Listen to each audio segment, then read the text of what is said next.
추상미술이라고 하면 우리는 흔히들 난해한 그림, 이해하기 어려운 미술이라고 생각하기 쉬운데요. 추상미술이라고 해서 다 어려운 것은 아닙니다. 언뜻 보면 난해해 보이지만 한 걸음 더 가까이 다가가 보면 작가가 하고자 하는 이야기가 들려오는데요. 오늘은 강렬한 색채로 끊임없이 변화를 추구하는 선기현 작가를 만나봅니다.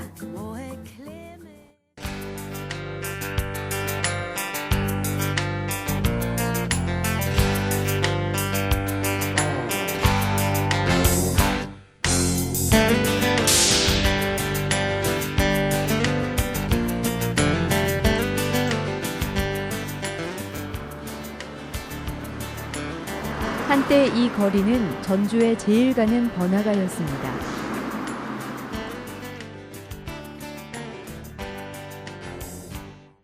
은행이 들어선 이곳엔 전주시청이 자리해 있었는데요. 차와 사람들로 북적이던 거리에는 전주의 명물 미원탑이 있었습니다. 시민들의 주된 약속 장소이자 예술가들의 활동 무대가 됐던 곳입니다. 추억이 돼버린 거리의 번잡함과 영화를 고스란히 기억하고 있는 전라북도 예술회관.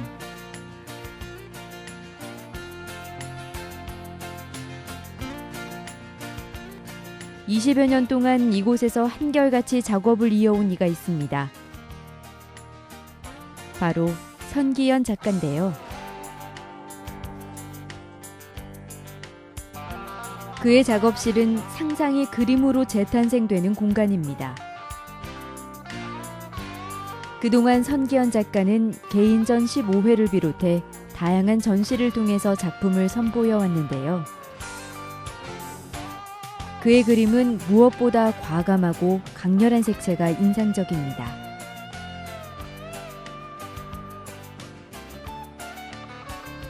전북 화단의 대표 비구상 작가로 손꼽히는 화가 선기현.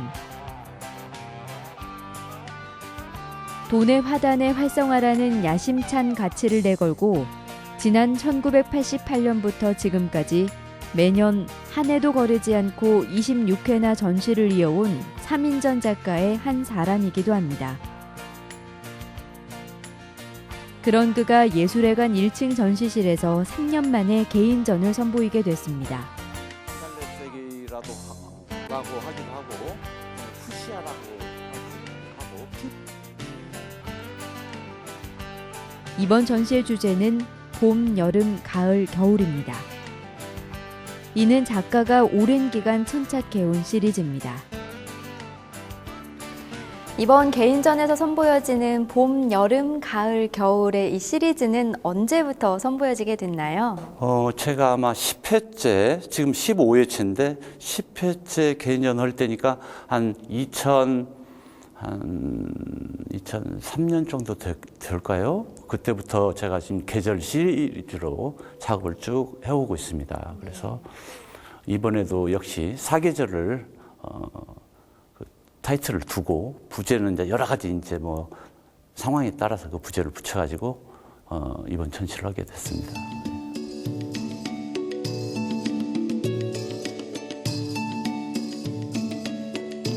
선기현 작가는 추상적인 구도로 화폭에서 자유롭게 논이는데요.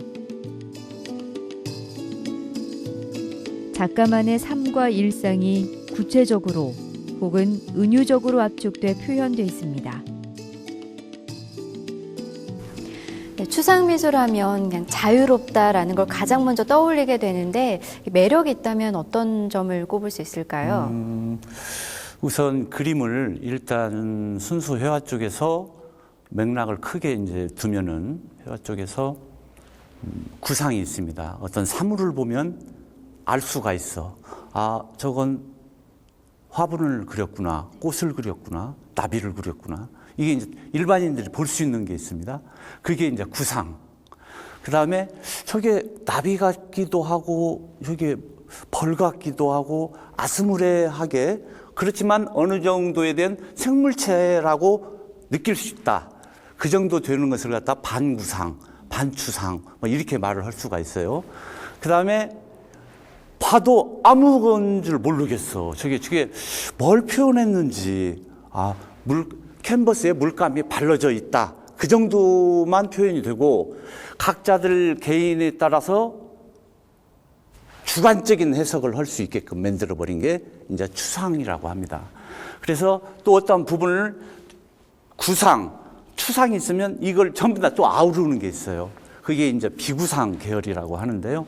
저 같은 경우가 비구상 계열에 속하는 작가입니다. 그러면은 아까 물으셨던 것이 추상에 대한 매력이 무엇이냐 봤을 때는 추상은 하얀 백지와 같다 생각하면 됩니다. 하얀 백지 위에 보는 관주자로 하여금 무엇인가를 그려서 넣어서 내가 표현할 수 있다. 내 생각을 가질 수 있다. 그 부분이라고 생각하면 됩니다. 그렇게 생각을 하려면 일단 생각하고 있는 고정된 관념에서 탈피를 하시면 됩니다. 그래야 추상을 보면서 자기가 자유스럽게 그걸 느낄 수 있고 뽑아낼 수 있고 작가에 대한 의도를 갖다가 조금 근접해서 생각할 수 있고, 그렇기 때문에 추상에 대한 그림을 대할 때는 최대한도로 자유스럽게 하고 모든 걸 훌훌 털어버리고 대해라. 그게 아마 추상 미술에 대한 매력이지 않느냐, 그렇게 이 얘기를 해보겠습니다. 사실 저도 전시장에 와서 작품을 쭉 감상을 해보니까 이게 어떤 그림이지라고 좀 어려운 점이 많았는데요. 그래도 이렇게 작가님하고 대화를 하다 보니까 작품에 대해서도 이해도도 참 높아지는데, 우리 일반인들이 전시장에 와서 이 작품을 감상할 때 팁이 있다면 어떤 점이 있을까요? 우선 제일 중요한 거 한 가지는 일단 많이 대해야 됩니다.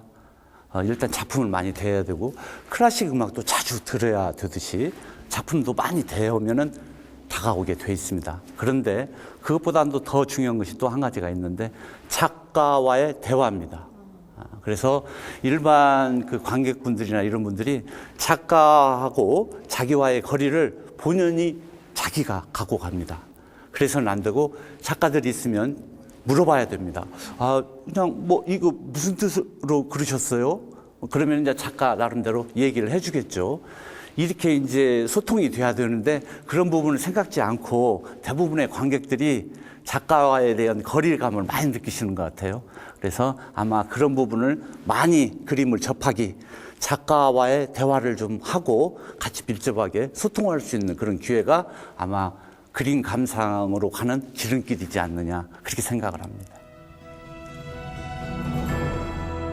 선기현 작가의 작품 세계는 독창적이고 무척이나 다양합니다. 엉뚱하고 기발한 상상력을 바탕으로 한 구상화와 반추상화, 설치 작품에 이르기까지 다양한 영역의 작품을 활발히 선보여 왔는데요.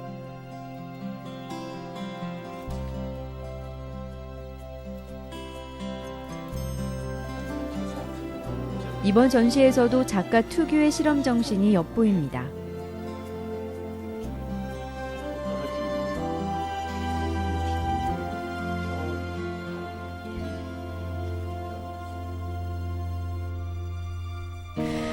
다른 작품들은 캔버스 위에 그렸는데 특이하게도 이 작품은 입체감도 있고 뭔가 좀 다르게 느껴지는데요. 네. 이 작품 오게 된 동기가 저희 그 식당에 한 15년 된 식당 테이블이 있는데 그걸 교체를 하게 돼요. 그래서 그 교체를 하면서 서랍이 이제 4개가 이제 나오게 됩니다. 일단은 가볍게 옮기려고 서랍을 빼서 옮겼는데 그 서랍을 보면서 이게 뭔가 여기 작품이 되겠구나, 여기다 하면 되겠구나 해가지고 그 서랍 4쪽을 가지고 작업을 이번에 한 겁니다. 그래서 입체감을 좀 더 주기 위해서 그 폐품 활용이죠. 집에 있는 철사라든가, 철사 이렇게 보이죠? 이렇게 지금 철사에다가 색을 컬러링을 해서 이 뒷면과 앞면과의 공간감을 설정을 해서 입체감을 더 부추긴 거죠. 일종의 오브제 작업이라고 합니다, 미술에서는. 그래서 여기 이렇게 하면 이게 번쩍번쩍하고 보이는 달 모양 보이죠? 이런 것은 비딩이라고 해가지고 옷에다 붙이는 거 있지 않습니까? 그런 것을 잘 표현하기 위해서 이렇게 붙였고요. 그래서 이번에 작업을 한번 해봤습니다. 이렇게 일종의 리폼입니다. 예, 예. 낡은 서랍은 그의 손을 거쳐 화려한 봄의 무대가 되고 녹색의 초원 위에 폭염이 내리쬐는 여름이 되고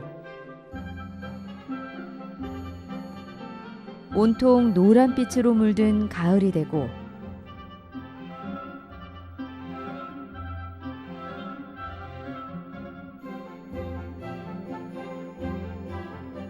산등성이마다 흰 눈이 쌓인 겨울산이 됐습니다.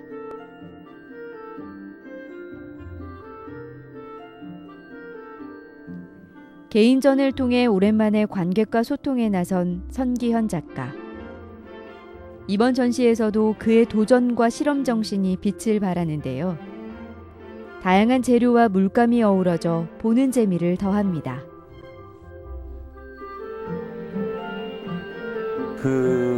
제가 이번에 전시 작품 중에는 일단 아크릴이 주로 사용됩니다. 또 작가들 중에는 오일 페인팅이라고 해가지고 유화를 주로 사용도 하고요. 그런데 이런 작품 같은 경우에는 아크릴 물감만 들어가 있는 게 아닙니다. 특히 이쪽 노랗게 이게 점층적으로 용어로 따지면 그라데이션이라고 하는데 이런 효과를 낼 수 있는 것은 일반 물감을 가지고는 효과를 낼 수가 없습니다. 그래서 이 물감 자체는 목재를 물들이는 천연 염색체입니다. 그래서 이걸 갖다가 표현을 했을 때는 다른 노란색하고는 또 틀린 그 느낌을 받아지게 됩니다. 가령 예를 들어서 이쪽 안에 이렇게 지금 옅은 갈색으로 지금 표현되어 있는 이런 부분은 지금 커피물 오래돼 갖고 정제된 걸 그걸 갖다가 지금 안에다가 바탕에다 지금 깔고 작업을 한 겁니다. 그래서 제 작업은 옥도전기를 쓸 수도 있고 또 어떤 색을 약간 자개색으로 펄처럼 약간 빛나 보이게 하기 위해서 붉은색을 사용했을 때는 머큐럼도 사용하고 여러 가지 것들을 제약을 받지 않습니다. 작가는 세월호 사건이 있었던 작년 봄을 떠올리며 우리 사회의 병리 현상을 날카롭게 화폭에 담기도 했는데요. 네, 이 작품을 보니까 봄을 나타내는 그림이에요. 그런데 제목을 보니까 또 무관심이라고 적혀 있네요. 어떤 작품인가요? 이 작품은 좀 시사성이 내포되어 있는 작품입니다. 그래서 2014년도 4월부터 봄부터 2015년 제 전시하는 봄까지 국내적으로 벌어지는 사건을 갖다가 화면에다가 배치를 했습니다. 가령 예를 들어 좌측을 보게 되면은 살색으로 표현되어 있는 백이라고 할까요? 그러니까 에메랄드 그린 라인 안쪽으로 들어가 있는 살색 백은 위안부를 갖다가 단발머리 위안부 소녀상을 표현한 거고요. 그다음에 우측은 우리 국민들의 여론을 갖다가 이 얘기를 할 수 있는 부분입니다. 그래서 여자와 남자를 갖다가 상징적으로 양쪽 끝에다 배치를 했고요. 우선 제일 근간에 들어서 지금 큰 사건들을 보면은 우선 세월호 사건이 있지 않습니까? 그래서 이 남성이 든 손 안에 들은 컵 안에 종이배처럼 있는 게 세월호라고 해서 표현을 한 겁니다. 그리고 보면은 최근에도 독일 항공기가 추락을 했지 않습니까? 네. 그래서 추락한 그 과정을 갖다가 항공기의 머리 부분을 악어식으로 표현을 했고요. 그 다음에 보면은 국내에서도 적고 막 크고 이런 사건들이 많은데 그 부분을 갖다가 페트롤카를 항상 움직임 있는 그래서 좀 1년 동안 2014년 4월부터 2015년 4월까지 적고 작은 국내 사건들을 갖다가 좀 가지 엮어갖고 표현을 했습니다. 그래서 방향에 대한 부분이라든가 그다음에 속도에 대한 부분은 나무 3개를 갖다가 바람에 쓸려나가는 방향으로 해서 나무 3개를 갖다 표현을 했고요. 그다음에 GOP에서 병사들 불미스러운 사건이 있는데 권총과 그다음에 병사에 대한 표현을 좀 했고 그다음에 이 컵 안에 있는 스트롱 자체는 탄알 형태를 좀 해가지고 우리들이 지금 많은 위기에 많이 불편했다. 그간의 1년 동안 이런 부분을 갖다가 좀 표현을 했던 작품입니다. 예.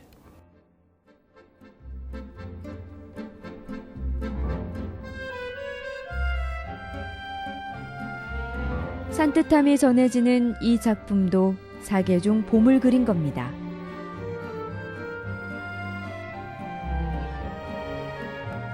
봄을 주제로 한 또 하나의 그림이 있습니다. 이 작품의 부제는 산란인데요. 네, 이 작품은 사계절 가운데 이제 봄을 알리는 또 그림인데 특이하게도 이렇게 물고기 그림이 보이는데요. 어떤 작품인가요? 예, 제목을 산란이라고 했어요. 그래서 이제 보면은 이 캔버스 내의 좌측 상단 이 부분을 보면은 붕어의 머리 부분입니다. 예, 물고기 중에 붕어입니다. 붕어의 머리 부분이고 그 다음에 우측 하단을 보면은 꼬리에서부터 몸통입니다. 그 외에 이러한 부분, 이러한 부분, 이런 부분. 그 다음에 이러한 부분들은 물고기를 갖다가 절제화를 시켜가지고 상징적으로 표현을 했고요. 그 다음에 이 부분만 좀 실물에 가깝게 표현을 했습니다. 그래서 내가 이번에 왜 물고기를 굳이 표현을 했냐 그러면 제가 이제 과거에 낚시질을 많이 했어요. 그래서 이제 지금 낚시를 놓은 지가 이제 많이 되는데 방생하는 차원에서 제가 그랬거든요. 그래서 많은 물고기를 방생을 하자. 그래서 산란이라고 또 부제를 붙였습니다. 그래서 이 여기에 지금 갈색으로 나타나 있는 이런 부분들은 지금 산란하는 과정을 갖다가 물고기 알 이런 부분을 갖다가 지금 표현한 것입니다. 1년에 한 차례씩 오고 가는 계절이지만 여기에 자신만의 추억과 이야기를 더했고 생동감 있는 색채와 자유로운 터치로 생명력 넘치는 작품을 선보이고 있습니다.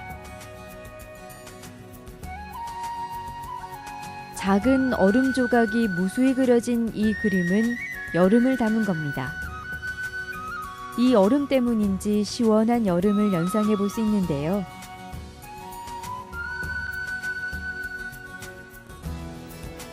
반면 연일 내려쬐는 고된 폭염을 생각하게 하는 작품도 있습니다. 네, 다른 작품들에 비해서 굉장히 강한 인상을 주는 작품인 것 같은데요. 또 어떤 이야기가 담겨져 있나요? 우선 주제에 앞서서 붓을 가지고 놀았다고 그럴까요? 예, 그래서 춤을 췄다고 그럴까요? 제목은 정막강산입니다. 전혀 역설적이죠. 네. 화면은 시끄러운데 왜 정막강산이냐? 그걸 이제 볼 것 같으면 하단부에 보면 여기 보면은 지금 오래된 산사 지붕이 보이고요. 이쪽으로 건너가서 보면은 굽어진 소나무, 오래된 굽어진 소나무가 보이고 그 밑에 좌상을 하고 돌을 닦고 있는 내 자신이 될 수도 있고 타인이 될 수도 있고 또 스님일 수도 있고 거기다 등장을 시킴으로써 이 산의 심삼유국에 떨어지는 물줄기 얼마나 시끄럽겠습니까? 그래서 거기에서 돌을 닦는 그 무아지경에 빠져 있는 그 대상을 놓고 제목을 정막강산이라고 역설로 표현을 했습니다.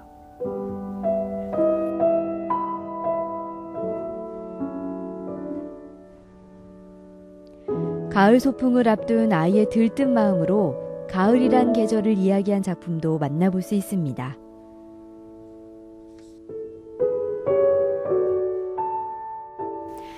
네, 이번에는 가을로 한번 넘어와 봤어요, 저희가. 근데 이 작품은 하늘이라고 적혀져 있는데 저희처럼 일반인들은 하늘이라고 하면 왠지 하늘에 관한 그림이 그려져 있을 줄 알았는데 양 그림이 그려져 있네요. 네. 네, 어떤 작품일까요? 우선 첫째 올 해가 양띠 해잖아요.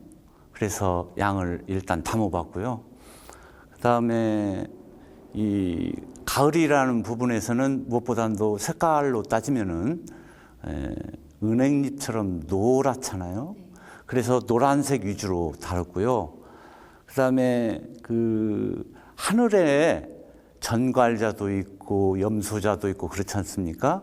예를 들어서 이게 양좌, 염소자에 가까운 것입니다. 그래서 쓸쓸하니 혼자만 올릴 수가 없어서 앞에 엄마 양, 아빠 양, 애기 양 이렇게 해서 올렸습니다. 그 다음에 이 초콜릿색으로 이렇게 많은 부분이 양떼 구름은 아니지만 이렇게 퍼져 있는 것은 성운, 은하수 그런 걸 하늘의 은하수 이렇게 표현해봤습니다. 가을이 시작될 무렵이면 남쪽 하늘에서 살펴볼 수 있는 가을 별자리를 가을을 닮은 색으로 담아낸 선기현 작가.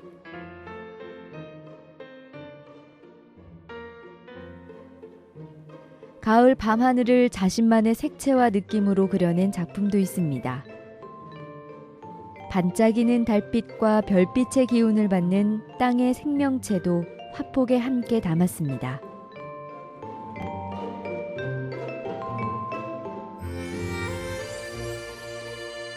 이 그림은 겨울 눈꽃이란 작품입니다. 눈 속에서도 아랑곳하지 않고 아름다운 꽃을 피워낸 겨울의 풍경을 그렸습니다.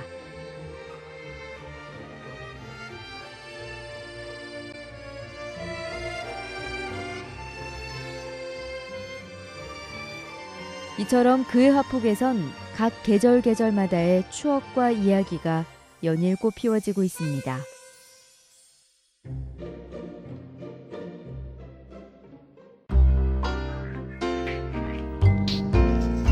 생각을 자유롭게 풀어내지만 그의 그림은 결코 가볍지 않습니다.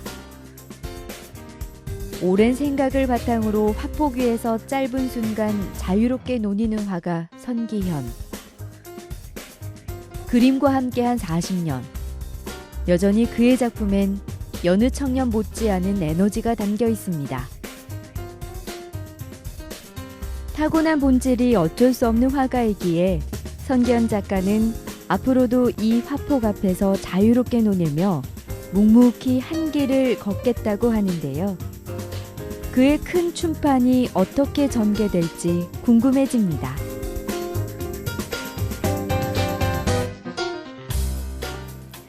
자신의 삶과 일상을 추상으로 자유롭게 담아내는 선기현 작가. 한국예총 전라북도 연합회장이라는 중책을 맡고 있음에도 불구하고 누구보다 즐겁게 열심히 화가라는 본업에 충실하고 있는데요. 작가 특유의 활달한 성품이 고스란히 배인 작품들이 앞으로 어떤 모습으로 상상의 나래를 펼칠지 기대해봅니다. I gotta keep it real of how I really feel about this day. I don't want it to stay. So please go away.